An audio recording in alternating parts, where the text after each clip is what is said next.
Familia, acompáñenme a una oración. A Dios Padre eterno, Dios Padre de la gloria, a Dios venimos a ti el día de hoy agradecidos porque hoy nos has tenido con vida, Padre. Porque ha sido tu deseo, Padre, el estar vivos y tener salud el día de hoy. Padre, ha sido tu deseo que hoy estemos acá glorificándote a ti, Padre. Enséñanos, Dios, mediante esta prédica, Señor, mediante este sermón, mediante tus escrituras, que es realmente glorificarte a ti, Padre. Dios, queremos glorificarte, Señor, queremos saber cómo hacerlo y hacerlo, Padre, para ti, Señor. Dios, guíanos, danos sabiduría, entendimiento, abre los corazones de mis hermanos y los invitados de par en par, Dios, para que sea tu palabra entrando en ellos, Señor, y cambiando nuestras vidas, Dios. Llévate toda la gloria y es en tu nombre que oramos, Jesús. Amén. Amén. Qué increíble, acabamos de cantar una gran canción que es Gloria, Gloria, ¿verdad? Muchas veces oímos la palabra gloria a Dios, también oímos muchas veces que para Dios sea toda la gloria, amén. Muy probablemente esta prédica termine así también, para Dios sea la gloria, y sabemos que en la adoración decimos que para Dios sea la gloria. En medio de una conversación con un cristiano siempre está gloria a Dios, y hablamos de qué, de darle gloria a Dios.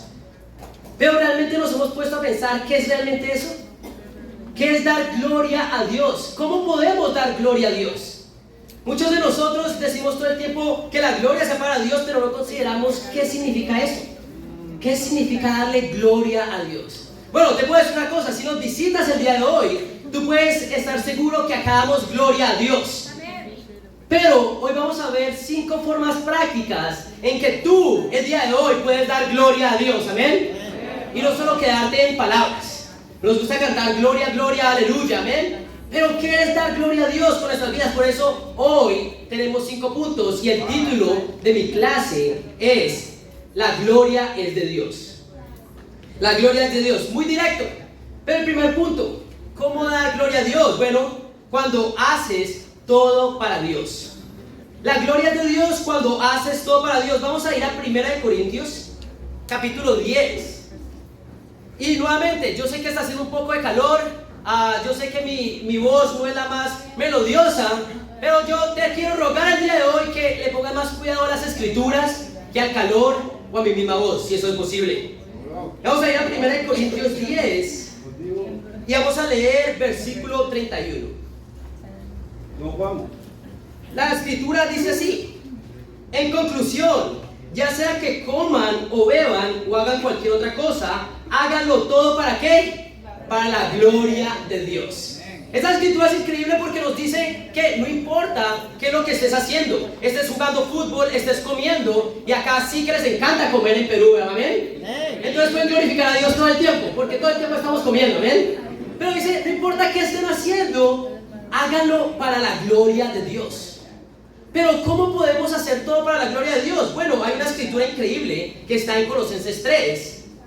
Pero ¿cómo podemos dar gloria a Dios? Pues haciendo todo para la gloria de Dios, pero de una forma práctica. ¿Cómo hacemos eso?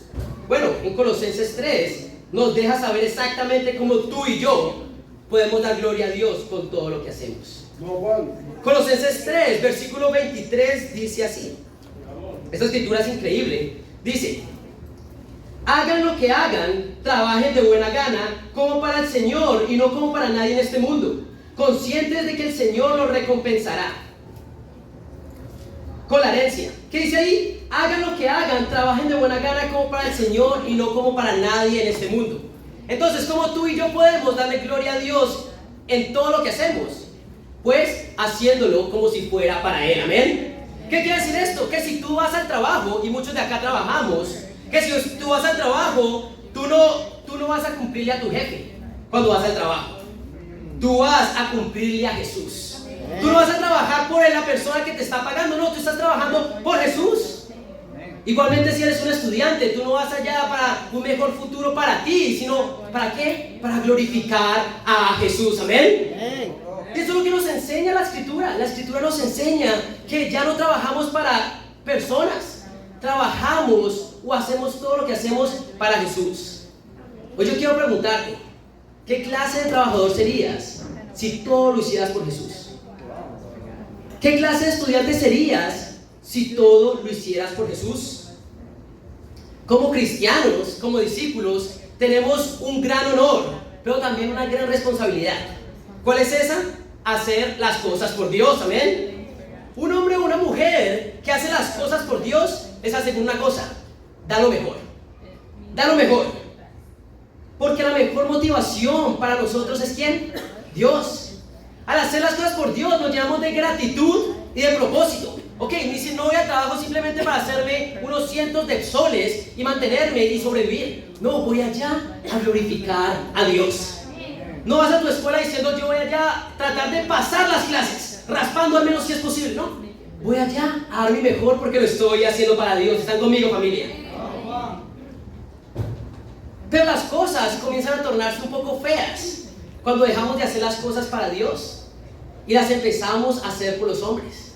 Yo todos los días no me gustaría levantarme, tengo que ir a trabajar y tengo que cumplirle a mi jefe.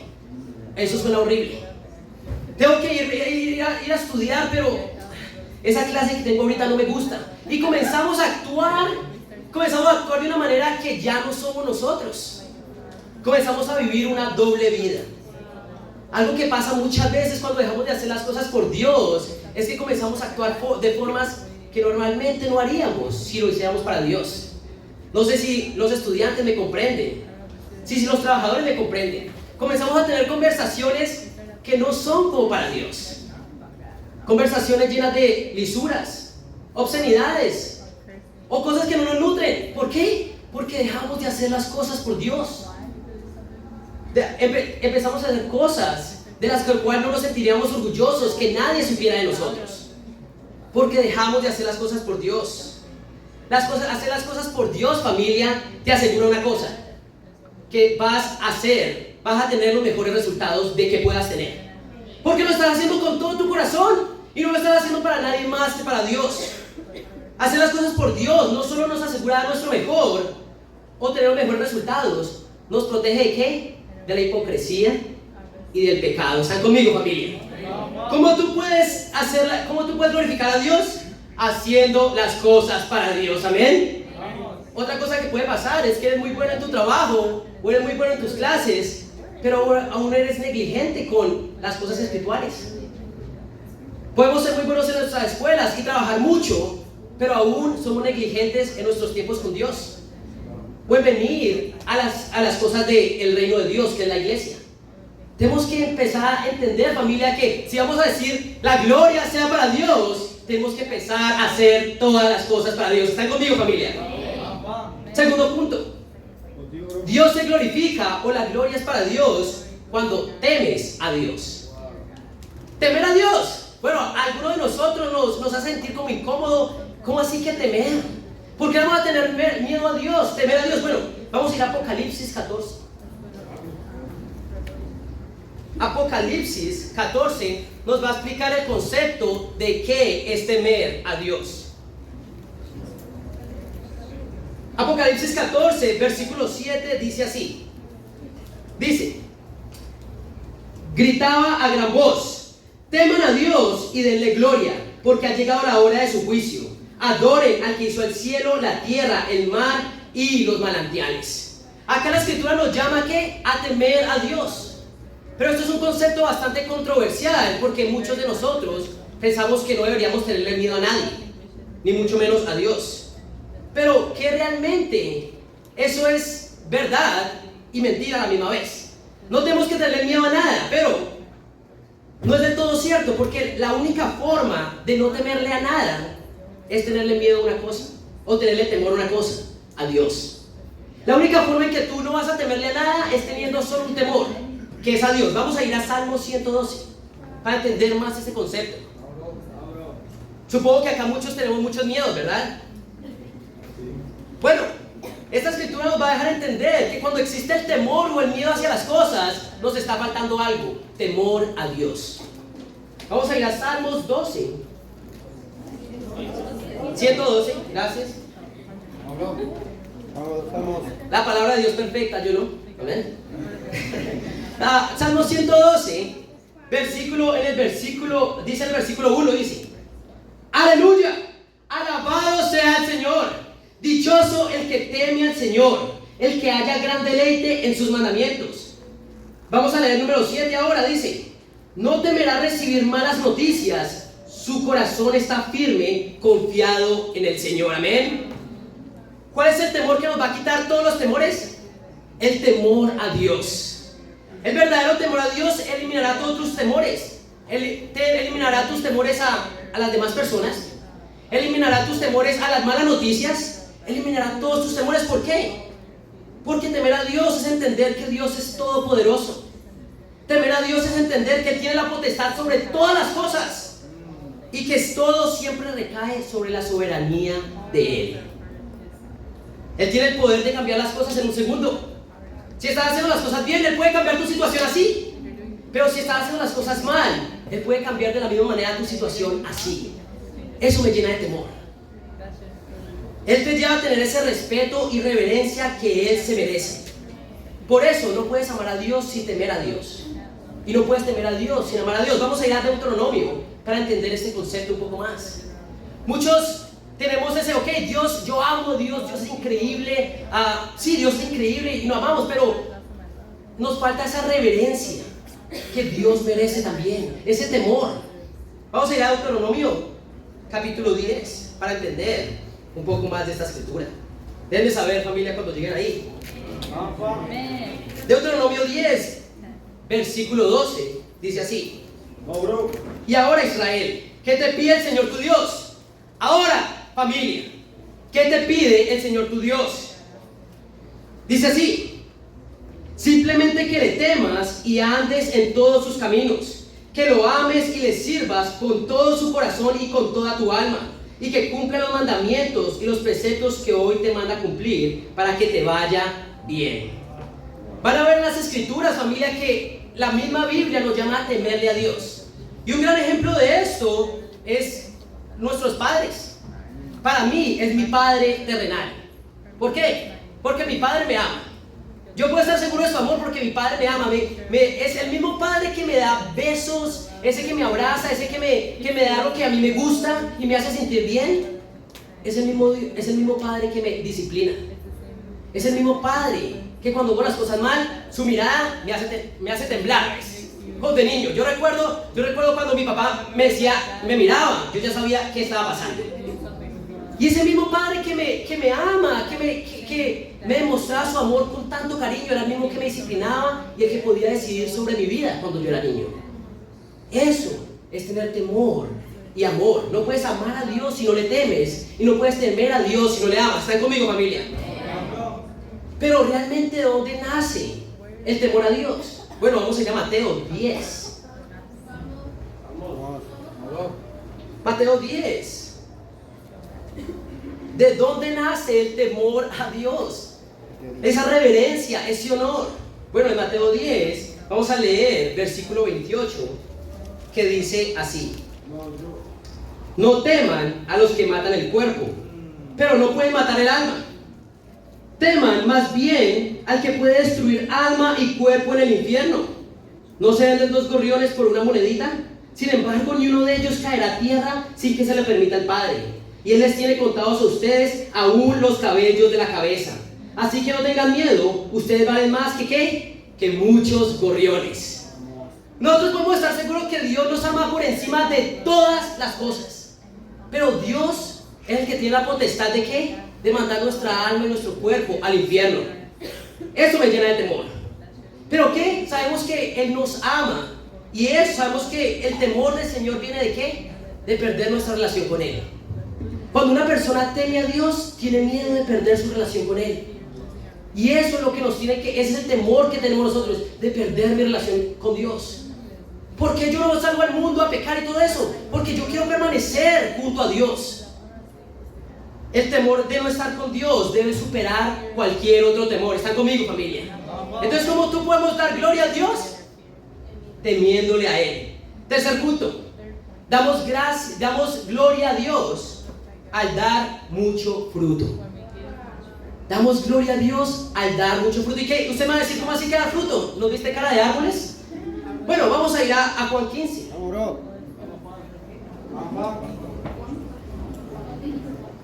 Juan 15, Y vamos a leer 3 versículos de ese mismo capítulo. Damos gloria a Dios cuando ¿qué? Damos mucho fruto.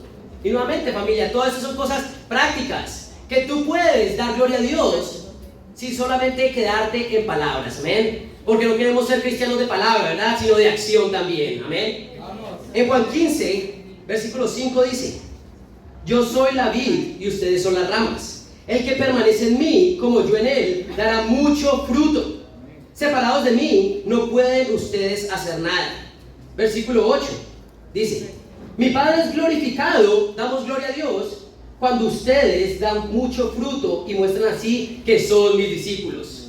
Versículo 16: no me escogieron ustedes a mí, sino que yo los escogí a ustedes y los comisioné para que vayan y den fruto. ¿Un fruto que qué? Un fruto que perdure. Cuando damos mucho fruto, nos mostramos como verdaderos discípulos de Jesús. Y esto es dar gloria al Padre. De hecho, la Escritura dice que Dios nos comisionó para estas cosas, para dar mucho fruto. Nuestra vida da gloria a Dios cuando damos mucho fruto. Pero, ¿cómo podemos hacer esto? Bueno, Él dice, permaneciendo en la vid. ¿Y quién es la vid? Es Jesús. Tenemos que permanecer cerca de Jesús si queremos dar mucho fruto. Pero, ahora, la pregunta es, ¿qué fruto está hablando? Juan Carlos, todavía no entiendo qué fruto está hablando. Bueno, entendemos que la Biblia habla de muchos tipos de frutos. Hay fruto de tu trabajo, hay fruto del Espíritu. Y bueno, sabemos que no está hablando de tu trabajo, está hablando de ti. No está hablando del fruto del Espíritu, porque el fruto del Espíritu es del Espíritu, no del discípulo. Tiene sentido, ¿verdad? El fruto del Espíritu es del Espíritu. Ahora, ¿cuál es el fruto de un discípulo? Bueno, un gran ejemplo son los árboles de naranja, ¿verdad? Las ramas de naranja. ¿Qué dan? Un árbol de naranja da naranjas. Un limonero, ¿qué da? Limones. Un limonero no puede dar naranjas, ni un naranjo puede dar limones. ¿Qué quiere decir? Cada uno da fruto según su propia especie. Entonces, ¿cuál es la especie que da un discípulo? Pues el fruto de un discípulo son más discípulos. El fruto de un discípulo son más discípulos. Pero hay una advertencia aquí, en el número 16. La advertencia en el número 16, al final del número 16 dice: los comisioné para que vayan y den fruto, pero un fruto que ¿qué? Que perdure. Nosotros no estamos simplemente llamados, comisionados a dar fruto, a ser discípulos, no, sino que un fruto que perdure. ¿Y cómo podemos entender esto? Vamos a ir a Mateo 28, y ya la leímos el día de hoy. ¿Qué quiere decir esto? Que no es solo el punto inicial de la salvación de una persona, sino el proceso de hacer discípulos. No es solo hacer un discípulo, ya hice fruto, no, es un fruto que perdure. Y en Mateo 28 vamos a entender cómo hacerlo. Mateo 28, 18 al 20 dice así: Jesús se acercó entonces a ellos y les dijo: se me ha dado toda autoridad en el cielo y en la tierra. Por tanto, vayan y hagan discípulos de todas las naciones. Amén. Entonces ese es el primer paso, ¿verdad? ¿Cuál es el primer paso de la gran comisión? Ir y hacer discípulos.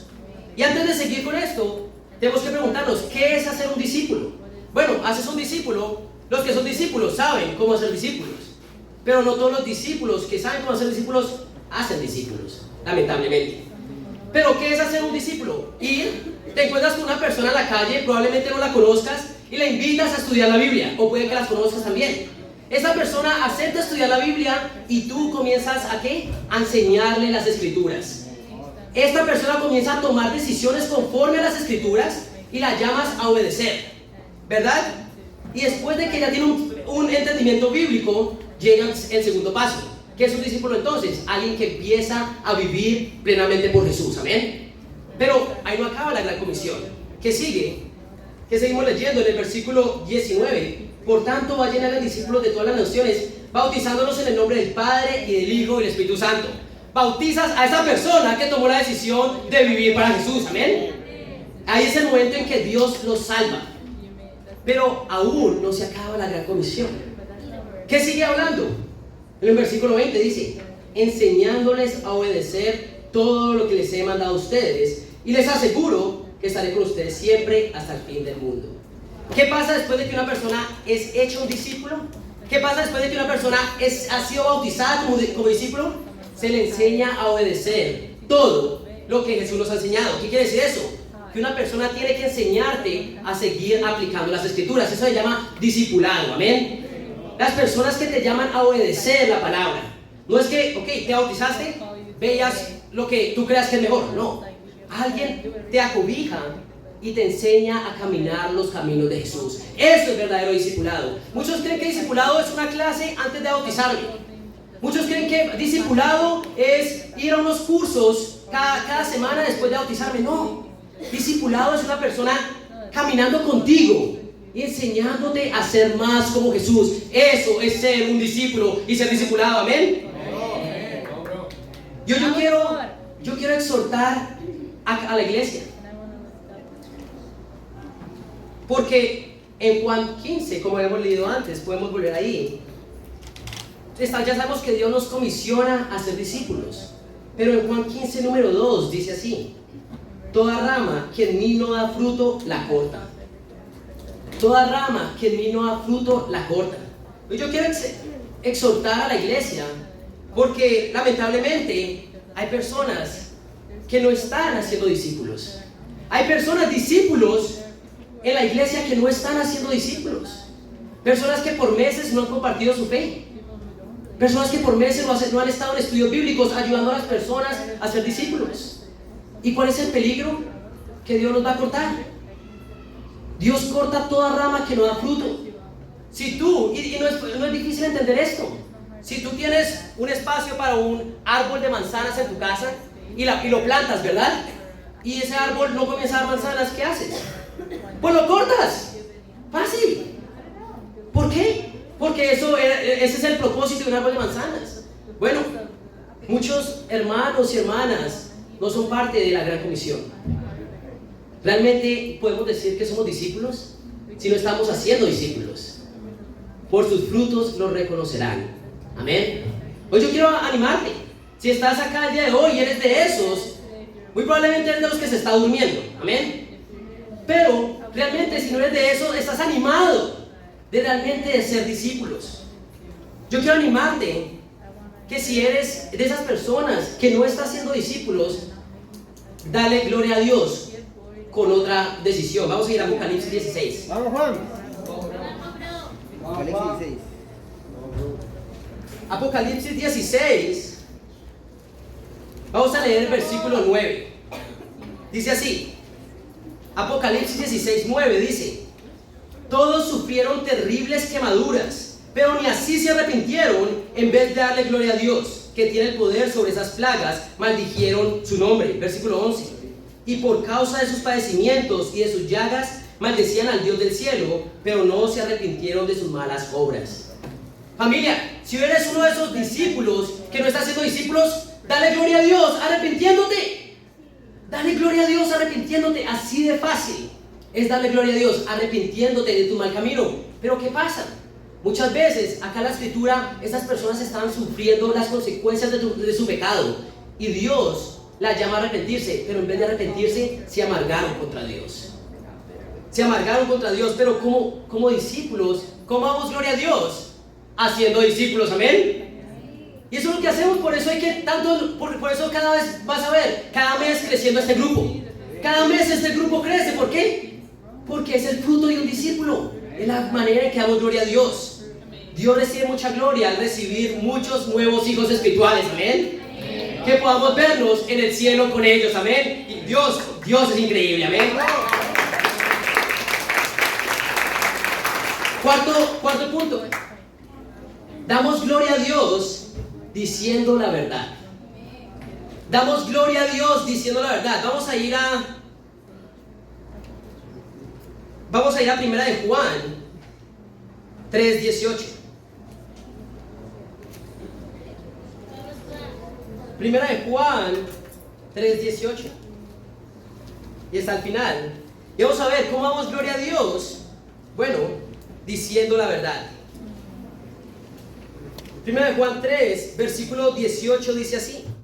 ¿Ya están ahí? Sí. Queridos hijos, no amemos de palabra ni de labios para afuera, sino con hechos y de verdad. Vemos acá que Dios se glorifica. En otras versiones dice que Dios se alegra. ¿Cuando qué? Cuando decimos la verdad. Pero otra escritura está en Josué. Vamos a ir a Josué rápidamente.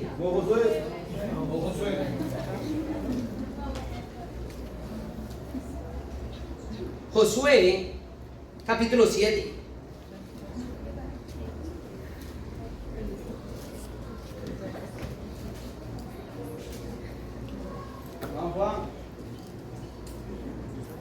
Se perdió Josué.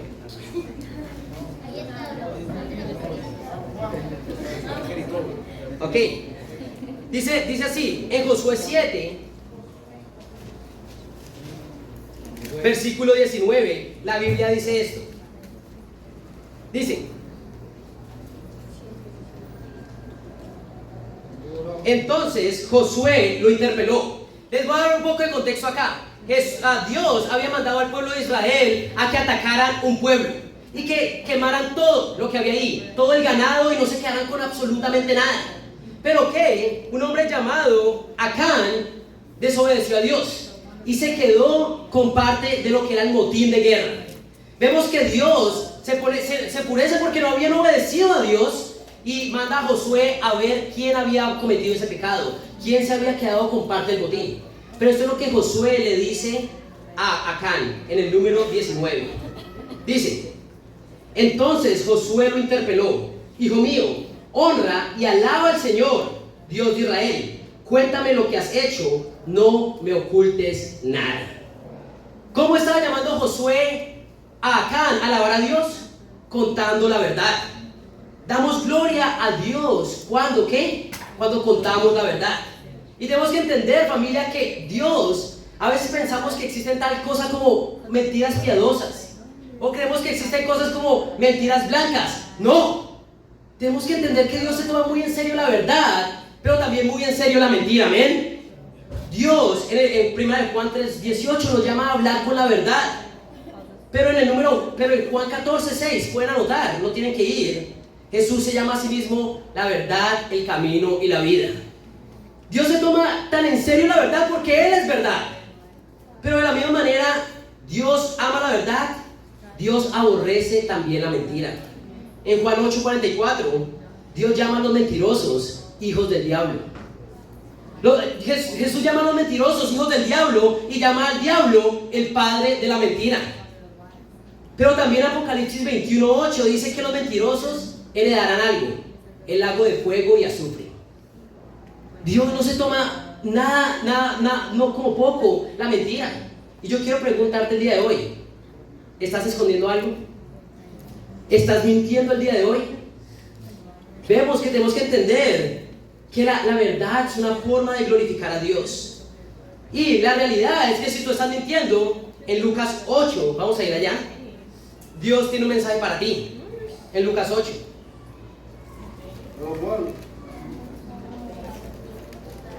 Lucas 8:17, la Biblia dice así. Lucas 8:17 dice: no hay nada escondido que no llegue a descubrirse, ni nada oculto que no llegue a conocerse públicamente. Amén. Lamentablemente yo he visto muchas personas mintiendo en la iglesia, pero lo que siempre pasa es que Dios va a traer toda la luz. Tarde o temprano, si estás escondiendo algo, se va a traer a la luz. Dios va a poner y exponer esto a las personas. Y ya hay consecuencias por el mero hecho de que tú estás escondiendo. Pero sea abierto ahora. Sea abierto ahora y habrá menos consecuencias en lugar de ser atrapado más tarde. ¿Qué pasó con Acán? Acán, después de haber sido atrapado, realmente Dios lo castigó de una manera muy fuerte. Y la realidad es eso. Es mejor que tú seas abierto ahora, que más tarde seas descubierto por los demás. Dios te va realmente a hacer pagar por la mentira. Teme a Dios, a perder a tu relación con Él. O de pronto, tú no eres el que está ocultando pecado, es tu hermano y tú sabes que le está ocultando pecado. A veces tú sabes el pecado de tu hermano y no dices nada. Y yo quiero animarlos con una escritura que está en Levítico. Porque muchas veces podemos ver, ok, sí, yo no soy el que está pecando, pero yo sé que mi hermano está en pecado. Pero vamos a ver qué dice Dios en Levítico 19, versículo 17. ¿Están conmigo, familia? Levítico 19, versículo 17, dice así. Dice: no alimentes odios secretos contra tu hermano, sino reprende con franqueza a tu prójimo para que no sufra las consecuencias de su pecado. Lo que pasa, familia, es que cuando tú ves a alguien pecando y dejas que esa persona siga pecando sin realmente ser abierta, las consecuencias de su pecado son para ti también. Dios te cuenta el pecado como si fuera el tuyo. Otra escritura está en Ezequiel. Y tenemos que entender qué tan importante es ser abiertos. En Ezequiel, vamos a ir a Ezequiel 3. Ezequiel, capítulo 3. Y esa es una escritura increíble, dice. Ezequiel 3, versículo 17, dice: hijo de hombre, a ti te he puesto como centinela del pueblo de Israel. Por tanto, cuando oigas mi palabra, adviértele mi parte al malvado. Estás condenado a muerte. Si tú no le hablas al malvado ni le haces ver su mala conducta para que siga viviendo, ese malvado morirá por causa de su pecado, pero yo te pediré cuentas de su muerte. En cambio, si tú se lo adviertes y él no se arrepiente de su maldad ni de su mala conducta, morirá por su causa de su pecado, pero tú habrás salvado tu vida. Por otra parte, si un injusto se desvía de su buena conducta y hace lo malo, y yo lo hago tropezar y tú no se lo adviertes, él morirá sin que se le tome en cuenta todo el bien que haya hecho. Por no haberle hecho ver su maldad, él morirá por causa de su pecado, pero yo te pediré cuentas de su muerte. Pero si tú le adviertes al justo que no peque, y en efecto no peca, él seguirá viviendo porque hizo caso de tu advertencia, y tú habrás salvado ¿qué? Tu vida. Esta es la importancia, familia, de no ocultar pecado en lo absoluto, pero no ocultar el pecado de las personas también. Si tú ves que tu hermano o tu hermana está pecando y ella todavía no ha sido abierta con la persona que le puede ayudar, tú simplemente déjale saber que tú sabes de su pecado y que tú vas a contar el pecado de él si él no lo hace. ¿Por qué? ¿Eso qué va a causar? Que esta persona sea abierta y esto lo puede salvar a él. Pero ¿sabes qué va a pasar? Su relación se va a ver un poco fracturada. Y es normal. Nosotros no somos fieles a las personas, somos fieles a Dios.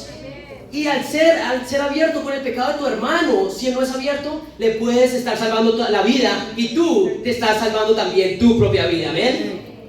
¿Cómo podemos glorificar a Dios? Diciendo la verdad. Quinto y último punto. Glorificamos a Dios cuando nos aceptamos unos a otros. Glorificamos a Dios cuando nos aceptamos unos a otros. Vamos a ir a Romanos 15.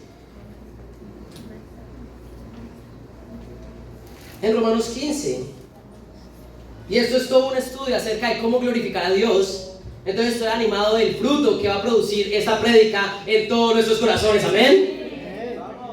Romanos 15, versículo 7 dice así: por tanto, acéptense mutuamente, así como Cristo los aceptó a ustedes, ¿para gloria de quién? Para gloria de Dios. Amén. Entonces dice que esta escritura nos muestra que debemos aceptarnos los unos a los otros. ¿Pero por qué? ¿Porque somos increíbles? No, la mayoría de nosotros no somos increíbles. La verdad es que solo increíble es Dios. ¿Amén? ¿Es porque somos perfectos? No. En un contexto cristiano nos aceptamos los unos a los otros porque eso exactamente fue lo que hizo Jesús. ¿Amén? Jesús te aceptó con pecados y con tus faltas. Son bastantes, ¿verdad? Yo sé que de mi parte hay mucho pecado y muchas fallas en mi carácter, pero Jesús me aceptó. Ahora, si Jesús me aceptó siendo un pecador, siendo indisciplinado, siendo un inmoral, siendo un mentiroso, siendo un envidioso, siendo todas estas cosas, ¿por qué yo no voy a aceptar a mi hermano? Aceptamos a los demás, los unos a los otros, porque Jesús nos aceptó a nosotros y así damos gloria a Dios. Amén. Todos llegamos al reino llenos de imperfecciones. Y todos salimos del reino hacia la gloria llenos de imperfecciones. ¿Qué quiere decir eso? Que tú siempre vas a tener que aceptar a los demás como los demás van a tener que aceptarte a ti. Y yo me siento mal por ustedes porque me tienen que aceptar a mí. ¿Ven? Pero Jesús lo hizo y es el mandamiento que nos llama a tener. Muchas veces decimos: estoy cansado de este hermano. Cuando estamos cantando parece que lo están golpeando. Con su cara no parece que está feliz. O pone cara de sufrido, o se duerme en la prédica. Ya me cansé de este hombre o esta mujer. Relájate. Sí, nuestro hermano va a tener que cambiar, nuestra hermana va a tener que ver su pecado, pero tú tienes que aceptarlo, tienes que ayudarlo, pero no puedes ayudar a alguien hasta el momento en que aceptas tal y como es. Este otro ejemplo, no es que este hermano o esta hermana cuando me habla y me discipula, me habla muy duro y me hace sentir mal, estoy cansado de este hombre tan fuerte como me habla, tan brusco. Y sí, tu hermano va a tener que cambiar, va a tener que aprender a ser más amoroso a su forma de hablar, pero tú tienes que aceptarlo así, porque Jesús te aceptó a ti con tus pecados, amén. Pero es que a esta hermana le gusta meterse en lo que no le incumbe todo el tiempo, me estresa. Y sí, tal vez la hermana o el hermano chismoso va a tener que cambiar eso, pero hasta entonces tú tienes que aceptarla y ayudarla, amén. Glorificamos a Dios cuando los aceptamos tal y como somos. Eso no quiere decir que toleramos el pecado, no, por eso es que tenemos que llamar a las personas a la obediencia. Pero ¿qué quiere decir? Que aceptamos las imperfecciones del carácter de las personas. ¿Por qué? Porque Jesús te aceptó tal y como eres, amén. Un gran ejemplo de esto, y se aplica, esto se aplica en todas las relaciones como cristianos, amén. Pero donde se va a ver más es en el matrimonio. Y un ejemplo del que no estoy muy orgulloso es mi matrimonio. No es que no esté orgulloso de mi matrimonio, sino que el ejemplo que les voy a dar. Juliana, para los que no conocen, esta mujer de acá es mi esposa, amén. Ya vamos a cumplir 2 años de casados, amén. ¡Wow! El tiempo vuela cuando te diviertes. Por mi lado, amén. Pero ¿qué quiero decir con esto? Juliana es una mujer que desde antes de conocerme ha sido organizada, ha sido una persona ordenada y ha sido una persona limpia. Es más, antes de vivir conmigo, vivía con una mujer de 86 años que era ¿qué? Adicta a la limpieza, amén. Por el otro lado, yo antes de casarme con Juliana vivía con 10 hombres en una casa, donde de los 10 yo era el más desorganizado, donde yo era el más desordenado y yo tenía un estándar de limpieza muy bajo. Me recuerdo haber leído en una publicación, todos dicen que el primer año de matrimonio es el más difícil. Y yo miro a mi esposa, pero para mí ha sido bastante fácil. Y ella me ve como, para usted. Y la verdad es que sí, para mí fue muy fácil porque el estándar de mi vida subió. Una casa limpia, ordenada, pero para ella no era igual. Para ella sí pudo haber sido muy difícil porque tenía que ¿qué? Cargar con mi pecado, cargar con mis fallas de carácter. Pero doy gracias a Dios que me dio una mujer espiritual y sobre todo, y como extra, una mujer hermosa al mismo tiempo. Porque es más importante ser espiritual que ser bonito ante los ojos del mundo, amén. Y hay para ustedes, los redimidos o los solteros. ¿Eh? Vamos. Sí. ¿Por qué? Porque muchos de nosotros seguimos viendo las apariencias. Y nosotros como hombres bien feos que somos, queremos una mujer que sea increíble como a los ojos del mundo. ¿Por qué? Porque seguimos siendo carnales. Yo agradezco que, la verdad, con Juliana, yo no sentía atracción física por Juliana hasta después que realmente comenzamos a conocernos. No había atracción de nada, éramos buenos amigos. Y eso lo agradezco a Dios todos los días. ¿Por qué? Porque no me embelecí, no me escondí por lo que veía, sino realmente no solo por su físico, sino también por su corazón. Tenemos que aprender a ver la espiritualidad de las personas. Pero, volviendo al tema, ¿ven? Ella tuvo que aceptar, ella acepta todos los días mis deficiencias de carácter. Y gracias a Dios porque ella me acepta y me ayuda, para la gloria de Dios yo he podido mejorar día a día, ¿ven? Ya no dejo los zapatos en cualquier parte del... Bueno, sí, todavía hago eso. No tan constante, ¿amén? Pero ese día me di cuenta que ella estaba aprendiendo a aceptar mis errores y mis pecados. Necesitamos aceptar a nuestros cónyuges, no porque sean perfectos, sino porque Cristo los aceptó de la misma manera. La meta del matrimonio no es que esta mujer me satisfaga o que yo satisfaga a mi esposa, sino que ¿qué? La meta del matrimonio cristiano es ambos llegar al cielo. Esa es el único propósito del matrimonio. Aceptarnos mutuamente es la única forma de tener amistades y relaciones saludables, amén. Nos aceptamos no porque seamos perfectos, sino porque Jesús nos aceptó así a nosotros y de esta forma damos gloria a Dios. Amén. En conclusión, familia, hoy bíblicamente hemos visto que es dar gloria a Dios. No es cantar gloria, gloria, aleluya cada vez que vengas a la iglesia. No es después de cada intervención decir para la gloria sea Dios, sea para Dios. No, glorificar a Dios de una manera bíblica vimos que es primero haciendo todo para Dios. En donde estemos y lo que hagamos, haciéndolo como si lo hicieras para Él. La segunda forma es temiendo a Dios. No puedes amar a Dios si no le temes a Dios. No puedes temer a Dios si no amas a Dios. La tercera es dando mucho fruto, haciendo discípulos, hacer parte de la gran comisión. Cuarto punto, diciendo la verdad. Vemos que Dios se toma muy en serio la verdad. Y quinto punto, aceptándonos unos a otros con todo y errores como Cristo nos aceptó a nosotros. La gloria sea para Dios, sí, pero ¿qué significa eso? Va más allá de una frase, es un estilo de vida, familia. Hoy quiero animarlos y llamarlos a vivir como hombres y mujeres que día a día con su vida dan gloria a Dios y que para Jesús sea toda la gloria. Amén.